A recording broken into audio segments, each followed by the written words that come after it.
Blood pressure, cholesterol, मैदे की तेजाबियत की दवाएं महंगी हो चुकी हैं। हम आपके साथ जो है हर मुश्किल और बुरे वक्त में खड़े रहे हैं, लेकिन अब ये डायरेक्टली हमारी नजर में अवाम को अफेक्ट किए जाने वाली जो चीजें हैं उसको किसी भी हाल आपने दुरुस्त करना होगा। दुनिया में तो डायरेक्ट इंतखाब होता है और पुलिस तक जो है वो बड़े शहरों के अंदर मातहत होती है मेयर के। सब्सक्राइब करें और बेल दबाएं ताकि कोई खबर रह न जाए।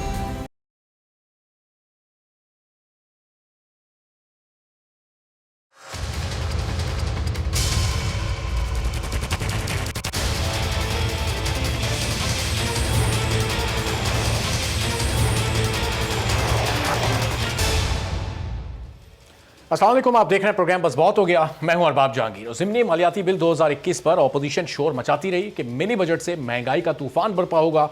इत्तेहादियों ने तरमीम की सिफारिशात भेजी और नाराजगी का भी इजहार किया। खुद हुकूमत के अपने कुछ अरकान भी इस मिनी बजट से नाला रहे, अपने तहफ़्फ़ुज़ात ज़ाहिर करते रहे, मगर वज़ीर ख़जाना समेत दीगर वज़रा, मुशीरान और तर्जुमान ये कहते रहे कि 350 अरब रुपए के इस मिनी बजट में 200 अरब से ज़ायद एडजस्टेबल टैक्सेस हैं। सिर्फ मईशत को हम दस्तावेजी शक्ल देने जा रहे हैं। गरीब आदमी पर इसके असरात मुरतब नहीं होंगे। नान, चपाती, डबल रोटी महंगे नहीं होंगे। लेकिन हमेशा की तरह हुआ क्या? कौमी असम्बली से ज़िमनी मालियाती बिल को पास हुए अभी 24 घंटे भी नहीं गुजरे थे कि मिनी बजट के असरात अब नुमायां होना शुरू हो गए हैं। मुतादिद दवाओं की कीमतों में इजाफा हो गया है। दवाओं की तैयारी में इस्तेमाल होने वाले खाम माल पर 17.5% टैक्सेस के बाद मुतादिद दवाएं 10 से 20% तक महंगी हो गई हैं। ब्लड प्रेशर, कोलेस्ट्रॉल, मैदे की तेजाबियत की दवाएं महंगी हो चुकी हैं। जिस्म के दर्द को फौरी दूर करने वाले इंजेक्शंस को भी महंगा कर दिया गया है। 31 रुपए में फरोख्त होने वाला पेन किलर अब 36 रुपए का मिल रहा है। मैदे या अल्सर की दवा की कीमत में भी 5 रुपए का इजाफा हो गया है। कोलेस्ट्रॉल के लिए इस्तेमाल होने वाली दवा भी आज 10 रुपए महंगी हो गई है। इसके अलावा एंटीबायोटिक की कीमत में भी 8 रुपए का इजाफा हुआ। ब्लड प्रेशर की दवा भी 10 रुपए महंगी हुई है, जबकि शुगर के मरीजों की दवा की कीमत में भी 5 रुपए का इजाफा हुआ है। और 15 रुपए फी पत्ता मिलने वाली जो आम दर्द की दवा पैनाडोल है वो भी अब 25 रुपए की मिलने लगी है। आज कौमी असम्बली के इजलास में पाकिस्तान तहरीक इंसाफ के अपने ही रुकने असम्बली नूर आलम खान अपनी ही हुकूमत पर बरस पड़े, चूँकि बहुत सारे मुंतखब जो नुमाइंदे हैं वो हल्के में जाने के लिए प्रेशर महसूस कर रहे हैं कि कैसे वो अपने आवाम का सामना करेंगे। नूर आलम खान ने इज़हार ख्याल करते हुए कहा कि पिछली सीटों पर बैठे अरकान को भी बोलने का हक मिलना चाहिए। जो कुछ हालात बने हैं, ऐवान की अगली 3 कतारें इसकी जिम्मेदार हैं। क्या मैं पाकिस्तानी नहीं हूँ? क्या पेशावर इस मुल्क का ज़िला नहीं है? क्या मियाँ वाली, स्वात, स्वाबी ही इस मुल्क के ज़िले हैं? पेशावर में 22-22 घंटे बिजली जाती है। क्या मैं सिर्फ वोट देने के लिए ही हूँ? नूर आलम खान तो यहाँ तक कह गए कि इस ऐवान की नशस्तों की अगली 3 कतारों के नाम ECL में डाल दें तो सब कुछ ठीक हो जाएगा। उन्होंने आज गुफ्तगू किया कि किस तरह से अपने तहफ़्फ़ुज़ात और गुस्से का इजहार किया। ज़रा ये सुनिए, फिर ओन अब्बास बप्पी साहब पाकिस्तान तहरीक इंसाफ के सीनियर रहनुमा हमारे साथ मौजूद हैं, उनसे गुफ्तगू शुरू करते हैं। पहले नूर आलम साहब की गुफ्तगू सुनिए। नूर आलम साहब इससे पहले भी इन खदशात और इन ख्यालात और अपने गुस्से का इजहार मुख्तलिफ़ वक्तों में करते रहे हैं। जब गुज़िश्ता कानून साजी हुई थी, बजट के बाद भी उन्होंने अपने गुस्से का इजहार किया था। अब सूरत हाल ये है कि ज़ाहिर इस मिनी बजट के असरात भी आवाम तक पहुँचना शुरू हो गए हैं। और अब्बास साहब से ज़रा ये जानते हैं कि इनकी हुकूमत तो ये दावा कर रही थी कि एडजस्टेबल टैक्सेस हैं, ये बड़े बड़े इंडस्ट्रियलिस्ट को और जिन लोगों के कारोबारों पर ये टैक्सेस लगे उनको तो वापस मिल जाएंगे, लेकिन वो जो आवाम से कीमत बढ़ाकर इस मुनाफे की मद में ले लेंगे तो आवाम को इसकी वापसी कैसे मुमकिन हो सकेगी। और अब्बास साहब बहुत शुक्रिया प्रोग्राम के लिए, आपने वक्त निकाला। और अब्बास साहब, ये आज मुख्तलिफ जो आम दवाइयाँ हैं जो बहुत ही आम सी बीमारियों में इस्तेमाल होती हैं और हर खासो आम इसको इस्तेमाल करता है, उनकी कीमतों में कई रुपए इजाफा हो गया है। अब ये इसको किस तरह से एडजस्टेबल टैक्सेस की मद में एडजस्ट किया जाएगा? आवाम की जेबों से तो ये पैसा जाएगा। अरबाब साहब, देखिए, जब कभी कोई नया सिस्टम आता है ना तो उस वक्त सिस्टम में फ्लॉज मौजूद होते हैं। अब जैसे कि आपने तरीन साहब की, नूर आलम साहब की स्पीच तो सुना दी, इसके बाद जो तरीन साहब ने स्पीच की थी शायद वो लोगों ने ना सुनी है।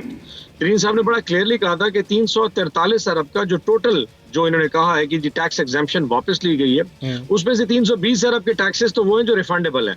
अब रिफंडेबल टैक्स जो एडजस्ट होता है जब साल एंड पे अपने रिटर्न्स आप दाखिल करते हैं तो आपको वापस दे दिया जाता है। लेकिन क्योंकि हमारे पाकिस्तान में जो मार्केट की जो एक एथिकल कोड्स हैं वो थोड़े से ना कभी कभार अनफेयर हो जाते हैं।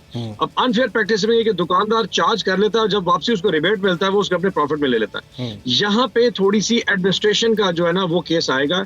And I can assure you कि गवर्नमेंट इसके ऊपर नजर रख के बैठी है कि दवाई वाले इस जो फार्मास्यूटिकल है वो कम से कम अपनी दवाइयों की एट फर्स्ट इस वक्त प्राइसेस ना बढ़ाएं।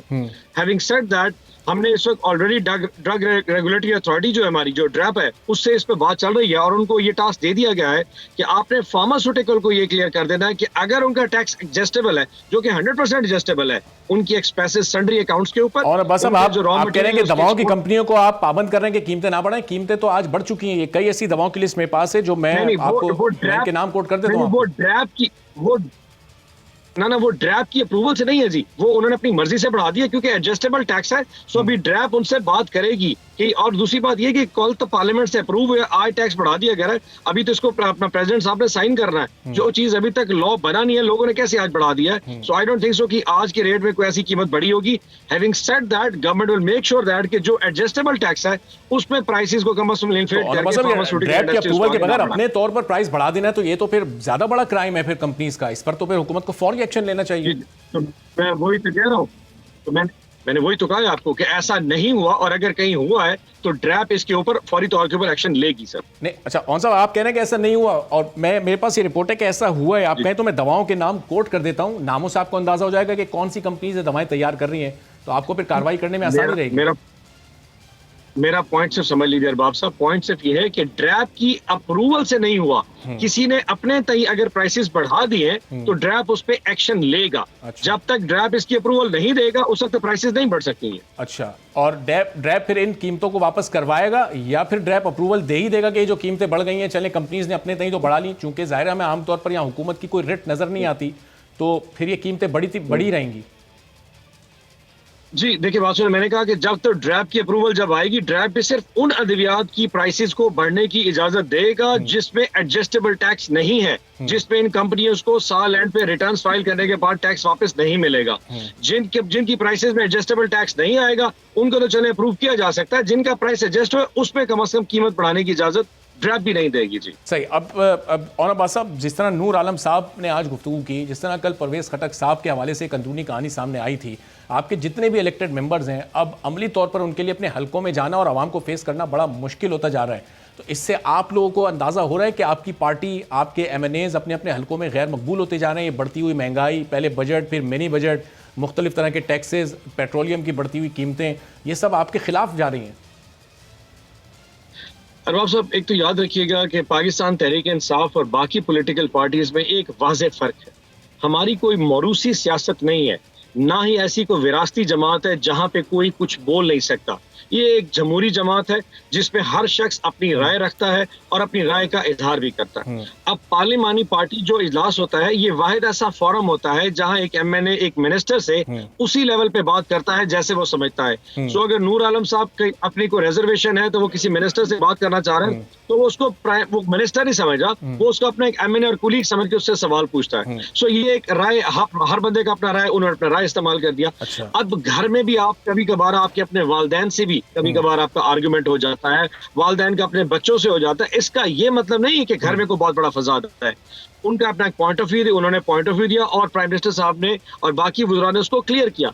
अगर ये फोरम ऐसा नहीं है जहां एक ये आपकी जमात कोई मौरूसी जमात नहीं है, लेकिन हकाइक तो इसके बिल्कुल बरक्स हैं। परवेज खटक साहब का पूरा खानदान, उनके भाई, उनके भतीजे, उनके बच्चे पाकिस्तान तहरीक इंसाफ में शामिल हैं। जहांगीर तरीन साहब के बेटे इलेक्शन लड़ चुके हैं, शाह महमूद कुरैशी साहब के बेटे भी MNA हैं, तो ये मौरूसियत नहीं है तो फिर ये और सब क्या है?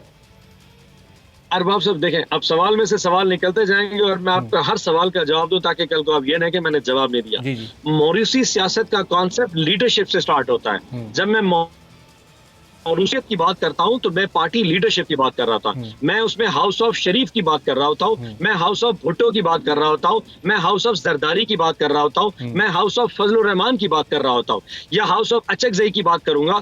ये होती है लीडरशिप मौरूसियत की सियासत की। अगर तो आपको इमरान खान साहब के पीछे वालदैन की सियासत नजर आ रही हो या उनकी आगे औलाद की सियासत, तो फिर तो पाकिस्तान तहरीक इंसाफ एक मौरूसी सियासत है। और अगर पाकिस्तान की तहरीक इंसाफ की सेकंड ईयर लीडरशिप का कोई भाई, बेटा, बहन इलेक्शन लड़के MNA बन के इस वक्त नेशनल असेंबली में आ चुके, इसको मौरूसियत में नहीं दे सकते। मौरूसियत स्टार्ट फ्रॉम द लीडरशिप और पाकिस्तान तहरीक इंसाफ अल्हम्दुलिल्लाह ऐसी जमात है जिसमें कम से कम प्राइम मिनिस्टर ये जाहिर है ये जस्टिफिकेशन आपकी खान साहब की हद तक तो सिर्फ समझ आ सकती है, लेकिन उनके राइट एक मौके पर जहांगीर तरीन साहब होते थे, उनके लेफ्ट एक मौके पर शाह महमूद कुरैशी साहब होते थे और वो भी मोस्ट सीनियर लीडरशिप में शुमार होते थे और दोनों के बच्चे इलेक्शन लड़े, एक मौजूद हैं असेंबली में। अच्छा, तो ये इसको थोड़ा सा क्लियर कर लीजिए। जहां से जिन लोग जो इलेक्ट होके आते हैं वो प्रेवलर टिकट पे इलेक्ट होके आए हुए हैं, नंबर 1। और नंबर 2, मैंने फिर आपको कहा, मॉरिशियस का झंडा हमेशा लीडर उठाया करता है। एक सेकंड ईयर लीडरशिप, मैं अब 3rd 4th ईयर लीडरशिप में आता हूं जी। अगर पार्टी में देखा जाए तो मैं शायद 5th ईयर के ऊपर बनूंगा। मेरे से ऊपर 4-5 ईयर्स और मौजूद हैं। अगर मेरा किसी जगह कोई भाई आ जाए, वो नाजिम बन जाए, तो आपने देखे नहीं, आप अपने भाई को बना दिया। तो सियासत में कहीं ना कहीं लोगों ने इलेक्शन लड़ना होता है। ऐसी जो गेम स्टार्ट होती है, judgement ethical right man for the right job ना, मेरिट की बुनियाद पर हो ना। फिर जहांगीर तरीन साहब के बेटे का क्या मेरिट था, शाह महमूद कुरैशी साहब के फर्जंद का क्या मेरिट था कि खान साहब ने अप्रूवल दे दिया, उनको टिकट्स अलॉट कर दिए। वैसे मैं बाय द वे आज का ये एजेंडा डिफरेंट हो गया। मैं फिर कह दूं कि जहां से अली तरीन या जैन कुरैशी लड़े थे, वहां पे उससे बेहतरीन कैंडिडेट मौजूद नहीं था। अच्छा। अब वो इलेक्शन लड़के आए तो उनको चुना नहीं गया। कोई ये नहीं कहा रिजर्व सीट पे नहीं बैठ के आ गए कि आओ जी तुम उठ के आ जाओ। उनको टिकट दिया गया, इलेक्शन लड़ा, 1-1 लाख वोट लिए और एमएनए इलेक्ट हो गए। ये मौरूसियत नहीं है। मौरूसियत उस वक्त है जब खान साहब यहाँ पे अपनी औलाद को लेके आते और कहते भाई मेरे बाद उसके बाद ये मेरे बेटे जो है ना वो पार्टी को संभालेंगे। आपने कभी यही सवाल कभी नवाज शरीफ से या जरदारी साहब से पूछा है? कभी पीपल्स पार्टी की लीडरशिप से भी पूछा है कि आप मौरूसियत पे क्यों खड़े हैं? ये जो गुलामाना माइंडसेट है, उन लोगों से उनसे मुतालिक सवाल होते रहे, उनसे उनके जब नुमाइंदे आएंगे तो उन लोगों से भी ये सवाल होंगे। लेकिन अभी जब ये बल्दियाती इलेक्शन में आपने देख लिया, ये टिकट्स की गलत तकसीम ही थी ना, जो आप लोगों ने खुद एक्सेप्ट किया, और वो उसमें फिर जाहिर है आप लोगों को शिकस्त का भी सामना करना पड़ा। वो जो कामयाबी की तवक्को आप लोग कर रहे थे उस तरह से नहीं मिल सकी, तो कहीं ना कहीं उसमें मौरूसियत भी, तो ये वाला फैक्टर भी तो था। अच्छा अरबाब साहब, I think this is unfair to say कि पाकिस्तान तहरीक इंसाफ बल्दियात में वहां हारी। हमने सबसे ज्यादा जो वोट लिए इस वक्त बल्दियात में हमने लिया KPK के अंदर। सीटें हमारी कम हो सकती हैं, लेकिन vote number of vote count जो था वो हमारा सबसे ज्यादा था। तो ये इतना बड़ा कोई इशू नहीं है, नंबर 1। नंबर 2, जो बल्दियाती इंतखाब आते हैं उसके पैरामीटर्स अपने डिफरेंट होते हैं। एक जो शख्स नाजिम की सीट पे लड़ रहा है, या चेयरमैन यूनियन काउंसिल की सीट पे लड़ रहा है, या काउंसलर पे लड़ रहा है, उसमें बिरादरी मैटर कर रही होती है, उसके अपने लोकल जो सराउंडिंग्स है वो मैटर कर रही होती है, उसका अपना असर रसूख मैटर कर रहा होता है, उसमें पॉलिटिकल पार्टी का असर रसूख मैटर नहीं कर रहा होता। अच्छा। सो इसको जनरल इलेक्शन पे करना या बल्दियात की बेस पे ये सर के जी शायद वहां पे PTI अपनी मकबूलियत हो चुकी है, ऐसा नहीं है। हाँ, हमसे जो गलती हुई वो एक बड़ी सिंपल गलती थी कि हमें कोशिश करनी चाहिए, जब हमने टिकटें दे दी तो फिर वो एक जेल करने का जो एक निजाम था, जिसमें हमने तमाम अपनी पार्टी को इकट्ठा सिस्टम में लेके आते तो दोबारा उनको इत्तेहाद पैदा करना था, वो होमवर्क शायद हम नहीं कर पाए। अदरवाइज तो मुझे नहीं लगता कोई इतना बड़ा को हुई हो। जी सही। अच्छा और मतलब ये जहां आप लोगों ने ज़िमनी मालियाती बिल कल मंजूर कराया, स्टेट बैंक के खुद मुख्तारी का बिल भी मंजूर हुआ, उस पर तो खैर बहुत ज़्यादा बात हो गई। लेकिन ये जो एक और बिल आप लोगों ने कल मंजूर कराया ओगरा को खुद मुख्तार बनाने से मुताल्लिक, अब ओगरा गैस की कीमतों का तयन खुद से करेगा, उसमें हुकूमत का कोई अमल दखल, ये इसकी क्या ज़रूरत पेश आई आप लोगों को? ओगरा को बिल्कुल आप लोग खुद मुख्तार करने जा रहे हैं, यानी जब वो चाहेगा किसी को नोटिस दिए बगैर जितनी गैस की कीमत में इजाफा चाहेगा वो कर देगा? अच्छा नहीं, थोड़ा सा ना इसको फिर समझने की जरूरत है। ओगरा एक रेगुलेटरी अथॉरिटी है जो पहले भी प्राइस अपनी मर्जी से मुकर्रर करता होता है, और उसकी जो प्राइस मुकर्रर करने का जो इख्तियार है वो बड़ा सिंपल है। उसमें फार्मूले होते हैं कि जी बाहर से किस बेस पे किस रेट पे LNG इंपोर्ट हो रही है। पहले तो ये था कि हम अपनी पाकिस्तान में, आपको शायद अंदाजा हो, पाकिस्तान में जो मैक्सिमम जो टोटल जो एनर्जी इस वक्त गैस की जो डिमांड है, जो सप्लाई है, वो पाकिस्तान उसका शायद 25% भी पूरा नहीं करता। हमने अपनी गैस विड्रॉ की और उसके बाद दे दी। अब क्योंकि 75% जो जरूरत है वो LNG इंपोर्ट पे जा रही है और बाहर से गैस आती है, तो लामहला जो प्राइस उसकी इंपोर्ट होगी उसी प्राइस को आपने आगे ट्रांसफर करना है। तो उसका एक तरीकाकार तय कर दिया गया कि जिस रेट पे वो प्राइस तय मंगवाएगा उसमें फिर डॉलर का पैरिटी जो रेट है वो आगे ट्रांसफर, अगर गवर्नमेंट उस पर सब्सिडी देना चाह रही है तो अनाउंस कर देगी, अदरवाइज मार्केट रेट मैकेनिज्म कर देगा। इस पे कौन सा बड़ा, किसी भी इदारे को ऑटोनोमस करने से मुझे ये बड़ा अजीब फील होता है कि उस पर खौफ किस चीज का है। इदारे मजबूत होंगे तो सिस्टम मजबूत होगा। आप क्यों चाहते हैं कि हर दफा अगर गवर्नमेंट सब्सिडाइज करके हर चीज नुकसान अगर करना शुरू कर दे तो कल को अरबाब साहब 1-2 साल बाद मुल्क डिफॉल्ट कर जाएगा। आपका कहीं ना कहीं लॉस पार्क होना ही होना है। ये हो नहीं सकता कि आप बैंक की चीज खरीदे, सस्ती दे दे और उसका नुकसान किसी जगह पार्क ना हो। पार्क वो होगा, आज नहीं तो कल, इधर नहीं तो उधर, वो नजर जरूर आएगा, नंबर कहीं नहीं जा सकते सर। ठीक है, बहुत बहुत शुक्रिया। ऑनोबस बप्पी साहब पाकिस्तान तहरीक इंसाफ के रहनुमा हमारे साथ मौजूद थे और कह रहे थे कि ये हुकूमत इदारों को ऑटोनोमस करके उन्हें खुद मुख्तार करके इदारों को मजबूत करना चाहती है। अब न सिर्फ स्टेट बैंक बल्कि ओगरा को भी इन्होंने खुद मुख्तार कर दिया है और अब हुकूमत का इसमें कोई अमल दखल नहीं होगा। जबकि इससे कबल ओगरा की जानिब से जब कीमतों की कमी बेशी से मुतालिक समरी वजारत ख़जाना और पेट्रोलियम को भेजी जाती थी तो वफाकी हुकूमत ने जुमेरात को ओगरा तरमीमी ऑर्डिनेंस 2021 कौमी असम्बली से अब मंजूर करवा लिया, जिसके मुताबिक ओगरा को यह इख्तियार हासिल होगा कि वो मकामी और दरामदी गैस की कीमतों का तयन कर सकेगा। तरमीमी बिल के मुताबिक ओगरा जब भी ज़रूरत महसूस करेगा गैस की कीमतों में रद्दो बदल कर सकता है, जिसके लिए ना उसे किसी अवामी समात की ज़रूरत होगी और ना ही किसी को कोई नोटिस जारी करेगा। जून 2022 में जब गैस बहरान पैदा हुआ तो तहकीकाती कमीशन ने ओगरा को इसका मुर्द इल्ज़ाम ठहराया था कि ओगरा की वजह से गैस का ये बहरान पैदा हुआ है और कमीशन ने ओगरा को 6 माह के अंदर पार्लियामेंट के जरिए तहलील करने की सिफारिश की थी। ताहम हुकूमत ने कमीशन की सिफारिशात को नज़रअंदाज करते हुए ओगरा तरमीमी बिल कौमी असम्बली से मंजूर करवाया और उसमें ओगरा को अब मजीद बाइख्तियार बना दिया गया है। तो हमारी स्टेट बैंक से मुतालिक बहुत बात कर रही है, फाइनेंस सप्लीमेंट्री बिल से मुतालिक भी बात कर रही है, लेकिन हमने देखा कि ओगरा के इस तरमीमी बिल को यकसर अपोजिशन की जानिब से नज़रअंदाज किया जा रहा है। इसकी क्या वजह है? राना तनवीर साहब नून लीग के सीनियर रहनुमा, चेयरमैन है पब्लिक अकाउंट्स कमेटी के हमारे साथ मौजूद हैं। राना साहब बहुत शुक्रिया प्रोग्राम के लिए, आपने वक्त निकाला। हम देख रहे हैं कि अपोजिशन फाइनेंस सप्लीमेंट्री बिल से मुतालिक भी बात कर रही है, स्टेट बैंक की खुद मुख्तारी से मुतालिक भी बहुत ज़्यादा बात हो रही है, लेकिन इसी दौरान कौमी असम्बली से ये हुकूमत ने खामोशी से ओगरा तरमीमी बिल भी मंजूर करवा लिया है, लेकिन इससे मुतालिक अपोजिशन कुछ खास बात नहीं कर रही। राना साहब, क्या इसका एक आम आदमी पर कोई असर नहीं पड़ने वाला? बड़ी मेहरबानी। मैं एक तो आपको बताऊं कि जो दो आपने इशू बताए हैं, एक तो जो मिनी बजट है जी, उसका, दूसरा जो ओगरा का आपने बताया उसका बैंक की बात की है आप। असल इशू ये है कि अगर इनका रवैया देखें या इनका कार देखें जो 2018 के बाद इन्होंने शुरू किया हुआ है, वो पार्लियामेंट को उन्होंने बिल को अंडरमाइन किया हुआ है और जो भी रूल्स रेगुलेशन है, जो लॉज हैं, कॉन्स्टिट्यूशन है, उनकी कोई परवाह नहीं ये करते, जिस तरह ऑर्डिनेंस जारी कर देते हैं। तो मैं समझता हूँ कि ये जो कल इन्होंने काम किया है वो तारीख का, पार्लियामेंट की तारीख का स्याह तरीन दिन था।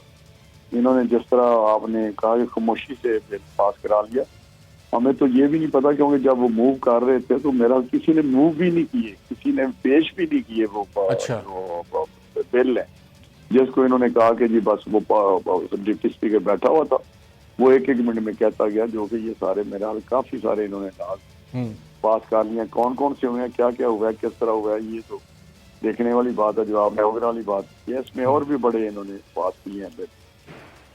तो जो बजट वाली बात है, अगर आप उसको देखेंगे तो मैं समझता हूँ कि जो जितनी भी जो फाइनेंस मिनिस्टर है उसने तहवीलें पेश की हैं, उनको उसके होने की खातर के लिए करना चाहिए हमें। उसमें एक तो उसने कहा कि जी ये फंडामेंटल जो है ना, उसकी मैंने उसको किया कि बेहतर इकोनॉमी के फंडामेंटल बेहतर करने के लिए। दूसरा उसने कहा जी डॉक्यूमेंटेशन के लिए हमने इसको डॉक्यूमेंटेशन करनी है, डॉक्यूमेंटेड जो है ना सारी चीज़ें, जिसके लिए हम भी बड़ी कोशिशें करते रहे हैं।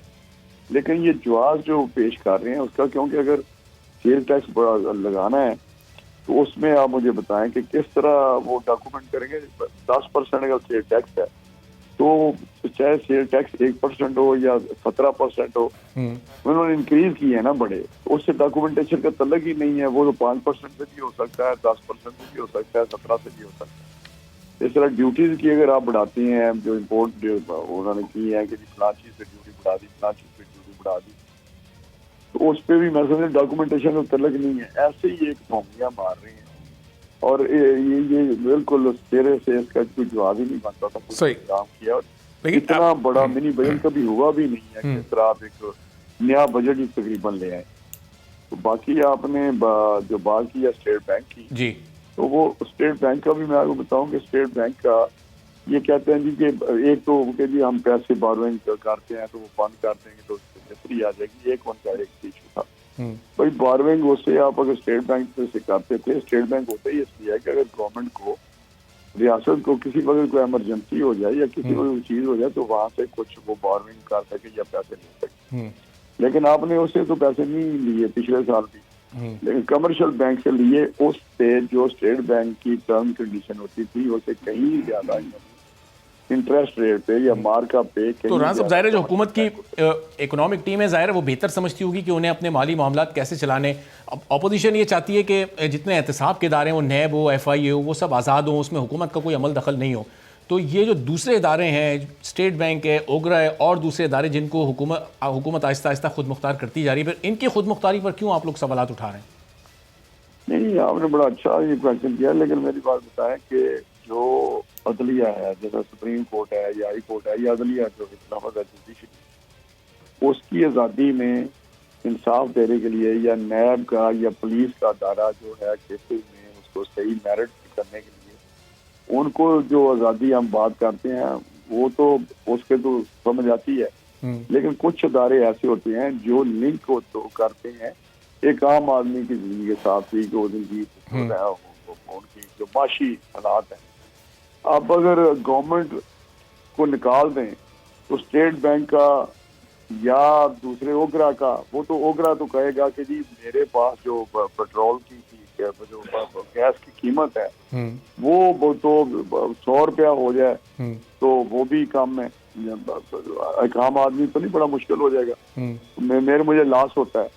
तो एक पब्लिक सर्विस होती है ना, यूटिलिटी की चीजें होती हैं। तो राना साहब वैसे तो अभी भी बजाय तो ओगरा अभी भी आजादाना ही काम कर रहा है, वो जब चाहता है जितनी चाहता है पेट्रोल की कीमतें बढ़ा देता है, बल्कि वो समरी कम भेजता है, हुकूमत तो ज्यादा बढ़ा देती है। अच्छा है, हुकूमत का अमल दखल निकल जाएगा तो कम से कम इन कीमतों में शायद कुछ ठहराव आ जाए, चूंकि ओगरा तो अभी 2-4 रुपए की समरी भेजता है, हुकूमत 6-8 रुपए का इजाफा कर देती है। वो तो कभी कभार एक दफा हो गया है, एक साल में एक दफा हो गया कि उन्होंने 5 रुपए भेजी तो गवर्नमेंट 6 रुपए कर दी, लेकिन होता ही है ये 15 रुपए भेजते हैं, गवर्नमेंट 5 रुपए कर देती है। लेकिन जो पब्लिक सर्विस है, जो उनकी वेलफेयर की बात है, गवर्नमेंट हमेशा सब्सिडाइज चीजों करती है मुश्किल वक्त। ये गवर्नमेंट किस लिए होती है मुझे बताएं ना। गवर्नमेंट कोई कारोबारी इदारा तो नहीं है।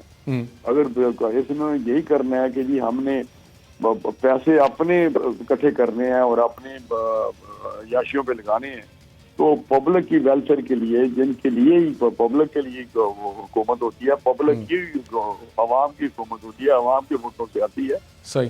तो अवाम वो साहब ये जब ये इदारे इस तरह से ऑटोनमस हो जाएंगे तो फिर इनके जो सरबराहान होंगे, क्या वो पब्लिक अकाउंट्स कमेटी को किसी भी सतह पर किसी भी बात के लिए जवाबदेह रहेंगे? कहीं जवाबदेह नहीं। पब्लिक अकाउंट्स कमेटी का तो फंक्शन और है ना, वो तो जो अदारा भी एक्ट ऑफ पार्लियामेंट के तहत बना है या जो जिससे वो पैसे ले रहे हैं या तनख्वाह स्टेट बैंक का गवर्नमेंट तनख्वाह ले रहा है, तो वो अकाउंटेबल आंसरेबल ये नहीं है कि वो पॉलिसीज के मुतालिक नहीं है पीएससी को। वो तो सिर्फ वो पैसे जो गवर्नमेंट से ले रहे हैं, गवर्नमेंट के पैसे जो उनके खजाने से ले रहे हैं बजट में, उनका हिसाब देते हैं कि मैंने ये पैसे लिए थे तो मैंने ये किस तरह खर्च किए हैं, ठीक किए हैं, नहीं किए, फाइनेंशियल डिसिप्लिन रहा है, रेगुलरिटी है, रेगुलर वो अकॉर्डिंग टू लॉ या रूल रेगुलेशन मुताबिक खर्च किए हैं, वो एक और इशू है। अच्छा। लेकिन हम उससे ये नहीं पूछ सकते कि आपने इंटरेस्ट रेट क्यों बढ़ाया है, अच्छा, आपने यहाँ इन्फ्लेशन ज्यादा कर दिया है या आपने इतने पैसे कमा लिए हैं, वो हमारा कोई इशू नहीं। ये तो अदारे उस पर चले जाएंगे कि अवाम जिबा होती है हो जाए, लेकिन हमें अपनी जो इकोनॉमिक हेल्थ है उसको बेहतर रखना है। ओगरा ने कहना है कि जी मैंने तो 100 रुपए की गैस मुझे पड़ती है, चाहे वहाँ चोरी हो रही है, चाहे वहाँ जो भी लीकेज हो रही है, उनकी करप्शन है, उसका भी बोझ वहां पे डालते हैं। आज मुझे बताएं बिजली का जितनी भी चोरी है या जो करप्शन कर रहे हैं या 9 लॉसेस के होते हैं, वो गवर्नमेंट पे वो अवाम पे डाल रहे हैं। अगर मैं बिल नहीं दे रहा तो आपसे ले रहे हैं वो बिल, तो वो तो कोशिश करते हैं वो जो हमें गैप है हमारी बिजली की कीमत में और उसकी हमें वापस जो रेवेन्यू आ रहा है, ठीक है, उसका फर्क हमने कम करना है। चाहे वो फिर कीमतें बढ़ाते जाते हैं, ये नहीं करते कि अपनी कैपेसिटी ठीक करें। गवर्नमेंट उनको ये नहीं कहती कि आप चोरी पानी। ठीक है, चलिए, बहुत बहुत शुक्रिया राना तनवीर साहब, नून लीग के सीनियर रहनुमा, चेयरमैन पब्लिक अकाउंट्स कमेटी थे। और जाहिर है कि अपोजिशन के तमाम तहफ़्फ़ुज़ात अपनी जगह पर मौजूद हैं, इन तमाम बिल्स को वो अपोज कर रही है और इस पर कुछ तहफ़्फ़ुज़ात हुकूमत के इत्तेहादियों के भी थे। MQM ने 11 तजवीज़ भी पेश की थी हुकूमत को और ये बड़ा कैटेगोरिकली कहा था कि अगर इन 11 तजवीज़ को नहीं माना गया तो फिर वो इस मिनी बजट के हक़ में वोट नहीं देंगे। अब क्या उन तमाम 11 तजवीज़ को मान लिया गया या फिर उसमें से कुछ तजावीज़ मानी गई तो MQM ने वोट क्यों दे दिया? एक ब्रेक के बाद उसामा कादरी साहब MQM के सीनियर रहनुमा हमारे साथ मौजूद होंगे, उनसे इस सिलसिले में गुफ्तगू करेंगे।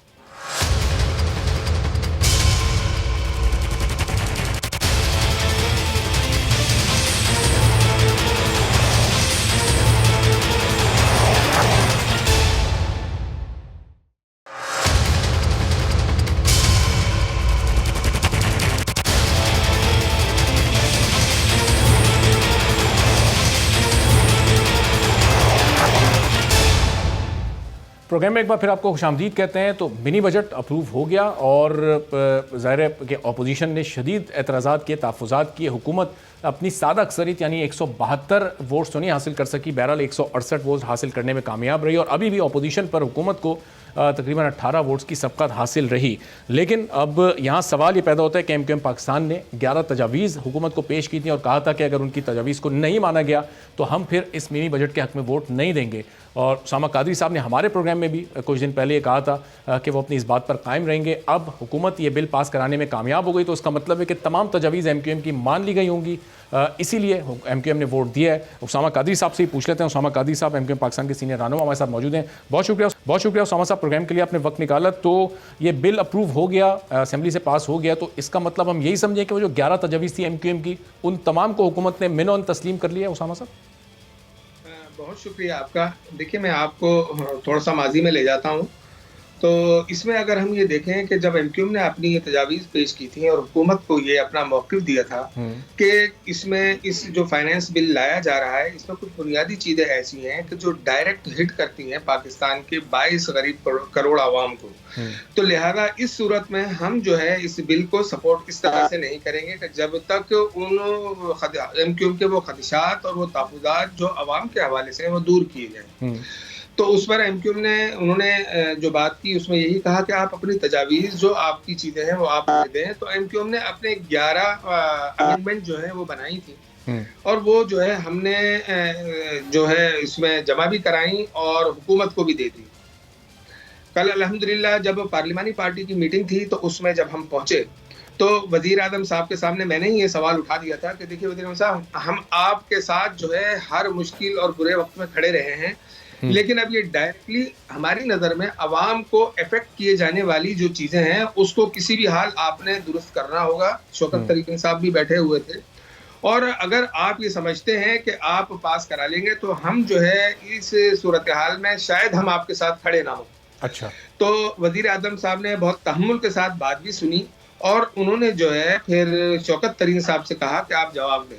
पहले असद उमर साहब ने जवाब दिया जो कराची के मामलात थे उस हवाले से, तो वो यकीनन एक अच्छी पेशरफ्त थी तरक्याती कामों के हवाले से। लेकिन जब शौकत तरीन साहब ने ये कहा कि आपकी जो डिमांड थी, मिसाल के तौर पर बच्चों के दूध का था, बेकरी के आइटम्स का था अपना, और ये जो सिलाई मशीन का था और सोलर पैनल का था, छोटी गाड़ियों पर जो अब इन्होंने 100% टैक्स की बात की थी उसको रिमूव कराने का था।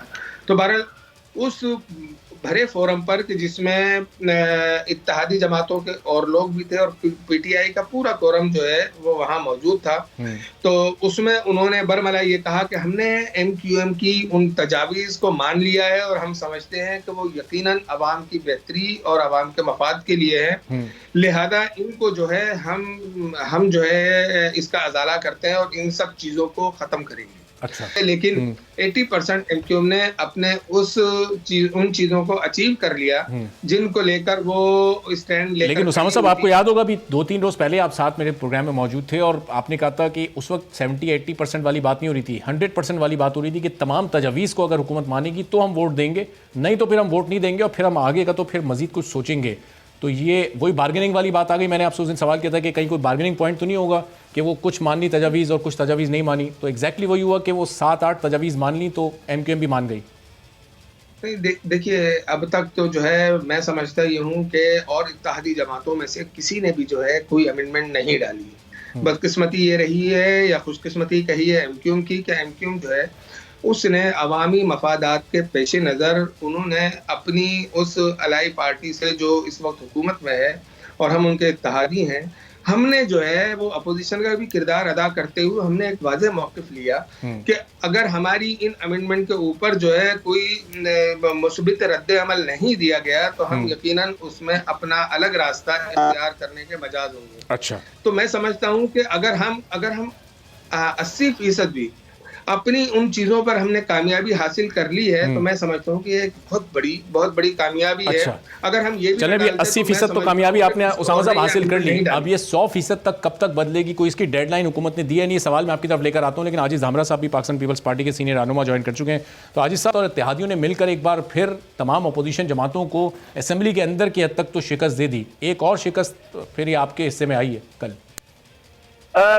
बिस्मिल्लाहिर्रहमानिर्रहीम। देखें, अगर इस बात को शिकस्त या फतह के तनाजर में देखा जाएगा तो बड़ी अफसोसनाक है।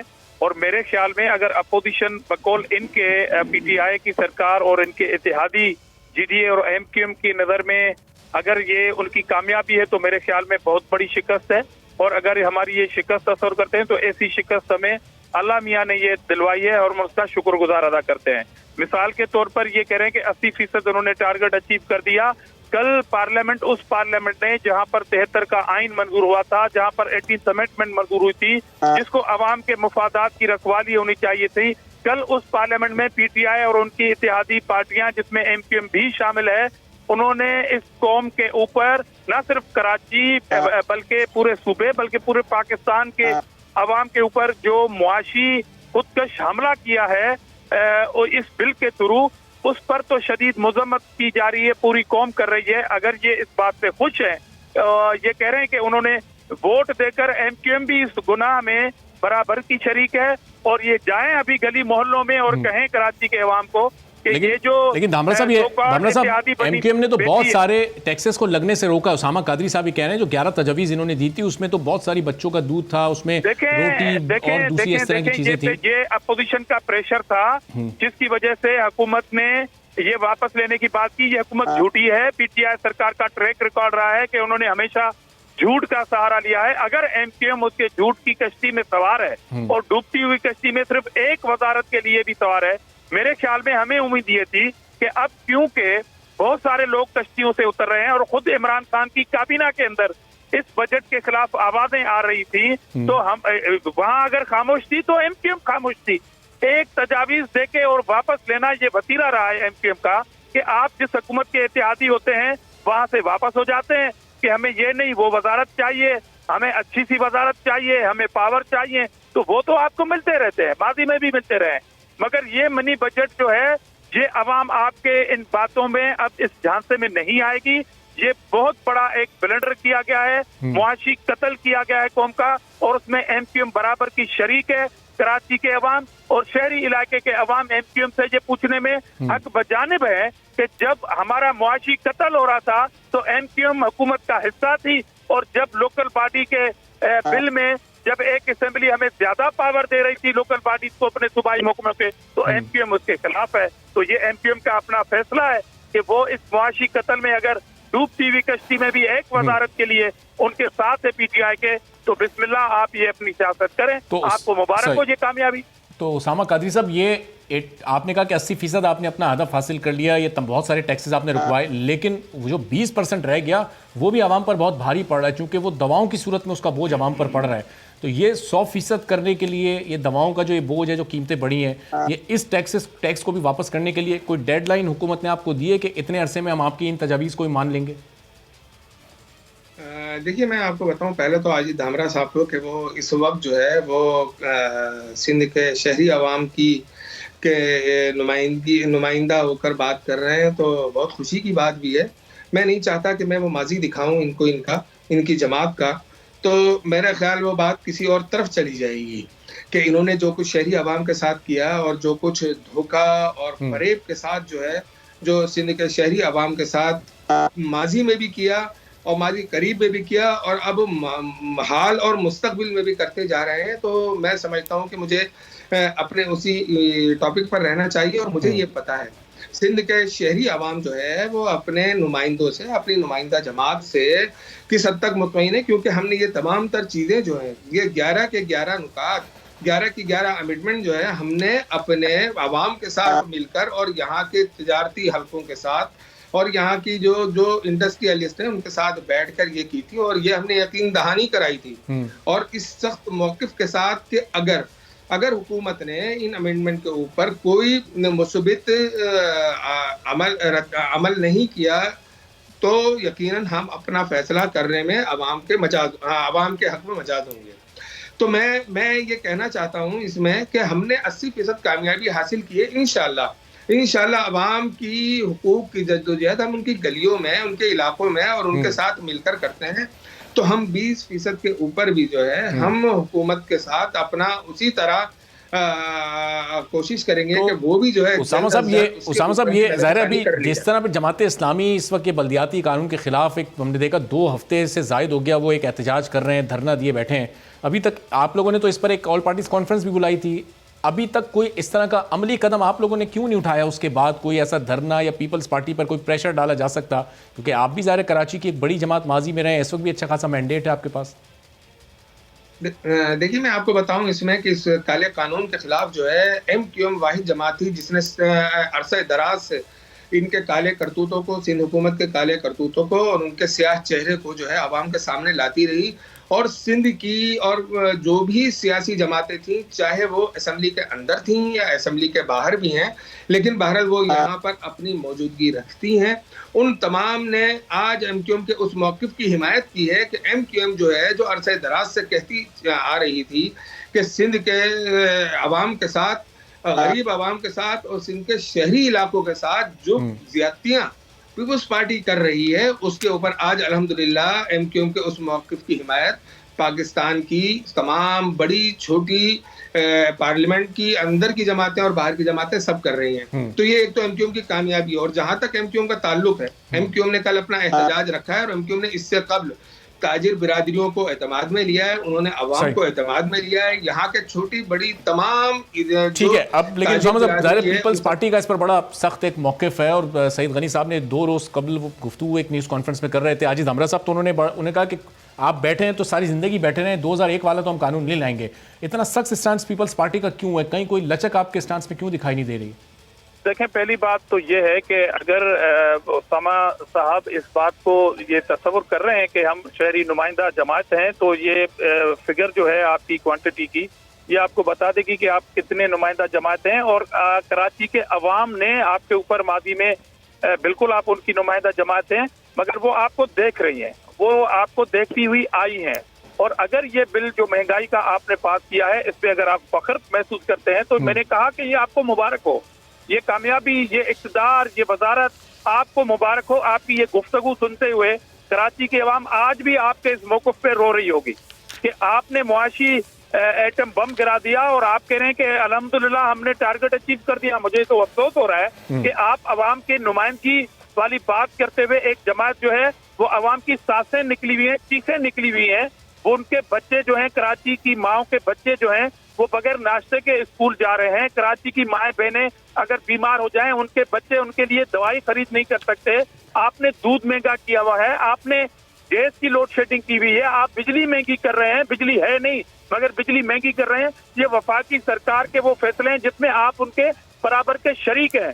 ये फैसला तो फिर आपको कराची की अवाम बता देगी कि जब हम मातम कर रहे थे, रो रहे थे, तो आप खुश हो रहे थे और आप ये तो दामरा साहब आने वाले इंतखाबात में अवाम ही फैसला करेंगे, वो कराची के अवाम हो या किसी दूसरे सूबे या शहर के अवाम हो, बहरहाल फैसला अवाम नहीं करना है। बहुत बहुत शुक्रिया उसामा कादरी साहब, आजिज़ धामरा साहब हमारे साथ मौजूद थे। एक ब्रेक लेते हैं और ब्रेक के बाद फिर इस निज़ाम पर और जमात इस्लामी के इस 2 हफ्ते पर मुश्तमिल धरने पर गुफ्तगू करेंगे। अमीर जमात इस्लामी कराची हाफिज़ नईमुर रहमान साहब हमारे साथ मौजूद होंगे।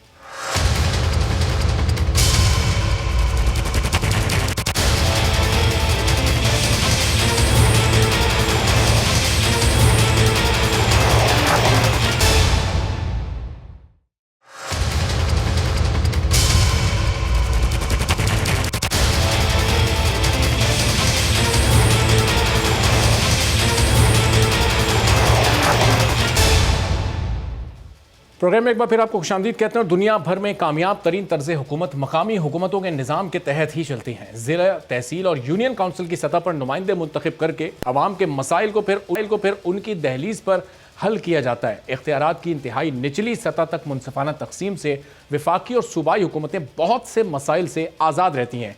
बल्दियाती निज़ाम फ़ाल करने से तरक्याती फ़ंड्स और कई इख्तियारात निचली सतह पर तफवीज़ करना पड़ते हैं और इन पार्टियों के MPA, MNAs और सेनेटर्स को मखसूस तरक्याती फ़ंड नहीं मिल पाते। MNA, MPA और सेनेटर्स के तरक्याती फंड्स में कानूनी तौर पर भी फंड का 10% मुतल्लिका रुकन असेंबली को कमीशन मिलता है, मगर कोई बहुत ही सादा और कनात पसंद सियासतदान होगा जो इस 10% कमीशन पर इत्तेफाक करे।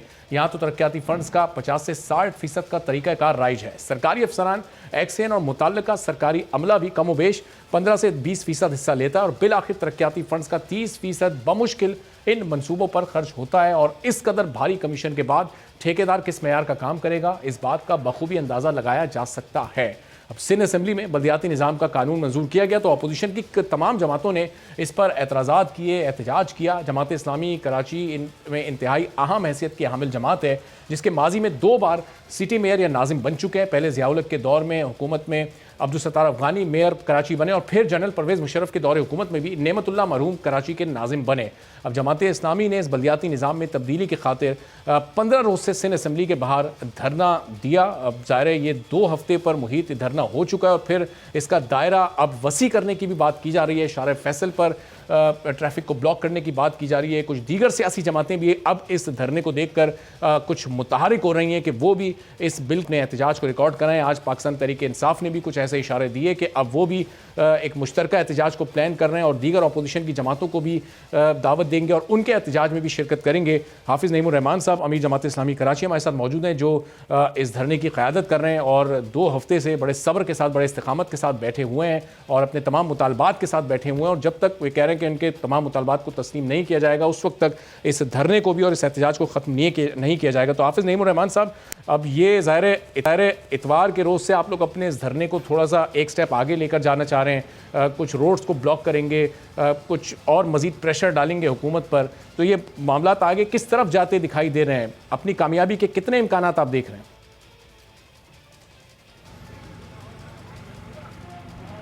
बिस्मिल्लाहिर्रहमानिर्रहीम, बहुत शुक्रिया। देखें, अल्लाह ने चाहा तो इंशाअल्लाह इस कराची के 3.5 करोड़ लोगों को कामयाबी मिलेगी। ये मेरी कामयाबी नहीं है, मेरी जमात की कामयाबी नहीं है, ये कराची के लोगों के लिए उनका मुकदमा हम लेकर आए हैं और हम बिल्कुल लॉजिकल बात कर रहे हैं, हम आइन के मुताबिक बात कर रहे हैं। दुनिया में, जैसे आपने कहा, दुनिया में कहाँ ऐसा होता है कि मेयर हो और उसके मातहत कचरा उठाना ना हो, उसकी ज़िम्मेदारी, उसके इख्तियार के अंदर पानी ना हो, सीवरेज का निज़ाम ना हो, डेवलपमेंट अथॉरिटीज़ उसके पास ना हो, उसका इख्तियार बिल्डिंग और तामीरात पे ना हो, उसका जो है बड़े बड़े ट्रांसपोर्ट के और सर्कुलर रेलवे के और पानी के मंसूबों में उसका कोई रोल ना हो, कोई वो उसका इख्तियार ना रखता हो। दुनिया में कहाँ होता है? दुनिया में तो डायरेक्ट इंतखाब होता है और पुलिस तक जो है वो बड़े शहरों के अंदर मातहत होती है मेयर के। लेकिन यहाँ तो आवे का आवा ही बिगड़ा हुआ है। हर इख्तियार सूबाई हुकूमत ने अपने पास रखा हुआ है और आइन का जो आर्टिकल 140A है वो साफ साफ कहता है सियासी, मालियाती, इंतज़ामी इख्तियार डिवॉल्व करो, मुंतकिल करो, उनको इख्तियार दो। लेकिन वो सारे के सारे जो इख्तियार मौजूद हैं उनको भी छीने जा रहे हैं। जो डिस्पेंसरियाँ बच गई थी पिछले एक्ट से वो भी ले ली उन्होंने, जो बेसिक हेल्थ यूनिट बच गए थे वो भी ले लिए, जो KMC के 1000 तालीमी इदारे थे वो भी ले लिए, अब्बासी शहीद अस्पताल तक ले लिया और Karachi institute of heart disease ले लिया, Karachi medical and dental college ले लिया। तो बाकी छोड़ा क्या भाई आपने? तो हम यही पूछ रहे हैं कि भाई इस तरह कैसे डेवलपमेंट हो सकती है? 36 तरह के इदारे यहाँ मौजूद हैं, कोई प्रोजेक्ट लेकर चलें, इन इदारों के चक्कर लगाते रहें, प्रोजेक्ट डिले हो जाते हैं। एक ओनरशिप होगी, एक सिंगल चेन ऑफ कमांड होगी, तो उसके नतीजे में सारे मामला दुरुस्त हो जाएंगे। तो लॉजिकल बातें मैं अपने मेयर के लिए तो नहीं कह रहा, मुझे क्या पता कौन जीतेगा। जो पार्टी इतना खिदमत कर रही है, पीपल्स पार्टी, उसका मेयर जीत जाए, वो उसको इख्तियार दे दें। और ये तो सिर्फ कराची नहीं है, हम तो अंदरून सिंध का भी इख्तियार कह रहे हैं, बल्दियाती हुकूमतों का। पीपल्स पार्टी तो कह रही है ना, वहाँ जीतते हैं और हमारे ही हैं। जब जीतते हैं तो आप अपने लोगों को इख्तियार क्यों नहीं देते? इसलिए हमारी बहुत सीधी सीधी बात है कि हक दो, इख्तियार दो आइन के मुताबिक। और आइन के खिलाफ कोई असम्बली, चाहे उसके 100 मेम्बरान हो अक्सरियत, चाहे 500 मेम्बरान की अक्सरियत हो, वो आइन के खिलाफ फैसला नहीं कर सकती, वो नल एंड वॉइड हो जाएगा। सही।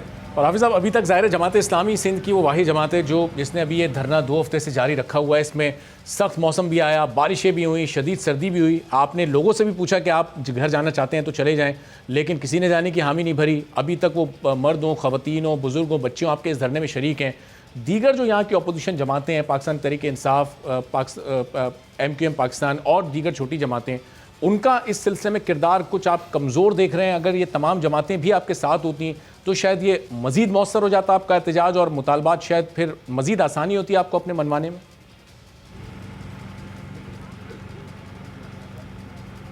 देखें, 2 बातें। एक तो ये कि इस धरने के हवाले से मेरा ख्याल है सारी पार्टियों ने इसकी हिमायत की है, मैं उनका शुक्रिया अदा करता हूँ।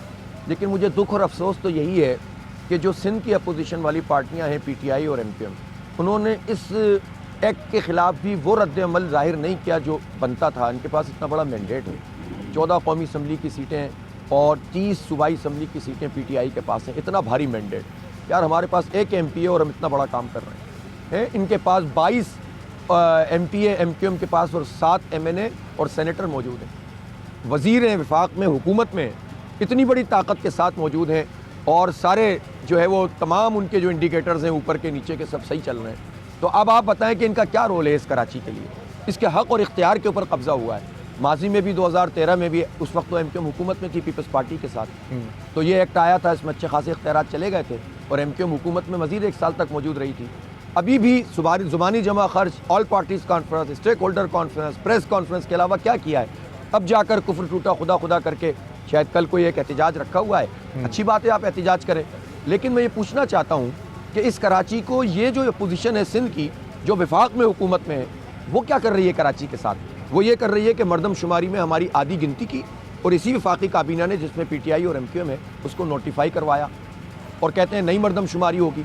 जिस पुराने तरीके से हमारी मरदमशुमारी आधी हुई थी, उसी तरीक़ेकार को दोबारा तय कर लिया डिजोरे, और दोबारा हमारी गिनती गलत तरीके से काउंट होगी। दोबारा हमारे वसाइल और नुमाइंदगी पे डाका पड़ेगा और डाका पड़ने वाली वो जमातें हैं जो यहाँ की अपोजिशन है और वफाकी हुकूमत में। कोटा सिस्टम में गैर मुअय्यना मुद्दत के लिए MQM और PTI ने इजाफा कर दिया। पानी का जो मंसूबा K4 है उसको 1/3 कर दिया। अब 260 मिलियन गैलन जो 650 बिलाखिर बनने लगा था 17 साल के बाद, उसको 260 कर दिया। आप बताएं कि इलेक्ट्रिक की माफिया को MQM और PTI की वफाकी हुकूमत सपोर्ट कर रही है, उसको गैस मिल रही है, हमें गैस नहीं मिल रही। गैस का बुरान भी वफाकी हुकूमत का है। तो वफाकी हुकूमत के सब्जेक्ट भी बहुत ज़्यादा है ना जो कराची से मुताल्लिक़ है। टैक्स तो वफाक लेता है, सूबा भी लेता है। 95% रेवेन्यू सूबे का, 67% रेवेन्यू पूरे पाकिस्तान का कराची देता है। इनकम टैक्स 42% कराची देता है, 42%, 58% पूरा मुल्क देता है। एक्सपोर्ट 54% कराची करता है, बकिया 46% पूरा मुल्क करता है। तो 3 करोड़ कराची वाले पूरे मुल्क की मईशत चला रहे हैं। लेकिन ये हुकूमतें जो वफाक में हैं, पार्टियाँ, और जो सूबे में, वो मिलकर कराची के साथ ये सलूक कर रहे हैं कि हमारे बच्चों का कोई मुस्तकबिल नहीं है। तो हम इस तरह नहीं छोड़ सकते, इसलिए हम यहाँ पर बैठे हुए हैं। लेकिन हाफिज साहब, वफाक में भी और सिंध में भी यही दो बड़ी जमातें, पाकिस्तान तहरीक इंसाफ और MQM पाकिस्तान, और कराची के लोगों ने सबसे ज्यादा मैंडेट भी फिर पिछले इलेक्शंस में भी और उससे पहले भी चले हैं, तो इन्हीं जमातों को दिया है। तो इसमें कुछ कराची वालों का अपना भी कसूर है कि बार बार इन्हीं जमातों को मैंडेट देते रहते हैं और अपने साथ होने वाली नाइंसाफी को भी बर्दाश्त करते रहते हैं। तो फिर एक कराची वालों को भी थोड़ा सा सियासी शऊर रखना होगा ना, इन्हें भी फिर थोड़ा सा अकल की आंख से देखना होगा। यकीनन ये बात है कि अब लोगों की आंखें खुल जानी चाहिए। शराबों के पीछे भाग भाग कर नारे, हुकूक के नारे लगे यहाँ पर। इन्हीं कोटा सिस्टम के खिलाफ लोगों को निकाला और नौजवानों ने, हज़ारों नौजवान कत्ल हो गए यहाँ। और वही कोटा सिस्टम MQM और PTI पहले तो 40 साल हमने भुगते, अब गैर मुअय्यना मुद्दत के लिए बढ़ा दिया। लोगों की आंखें खुल जानी चाहिए कि ये पार्टियां हमारे साथ क्या सलूक कर रही हैं। हड़तालें होती थी इस शहर में, बंद हो जाता था, सुबह बंद होता था, शाम खुलता था, शाम बंद होता था, सुबह खुलता था। हज़ारों गाड़ियाँ चली हैं इस शहर में। कभी पानी के लिए सुना आपने, कभी बल्दियाती इख्तियार के लिए सुना, कभी कराची की बिजली के लिए कोई हड़ताल देखी? अब आंखें खुल गई हैं लोगों की अल्हम्दुलिल्लाह। अब इसीलिए ये पार्टियां कुछ नहीं कर पा रही। PTI एक तब्दीली का पूरे मुल्क की सतह पर नारा लेकर आई थी, लेकिन अब इस नारे के अंदर से जो हवा निकली है वो सब जानते हैं। अब कराची के लोगों के पास जमात इस्लामी के अलावा कोई चॉइस ही नहीं बची है। मैं आपको सच्ची बात बताऊं, कोई चॉइस नहीं है।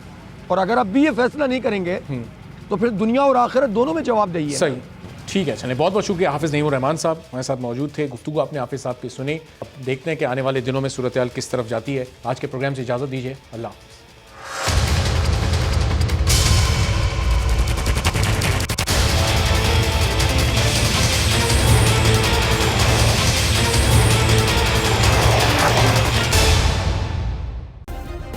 सब्सक्राइब करें और बेल दबाएं ताकि कोई खबर रह न जाए।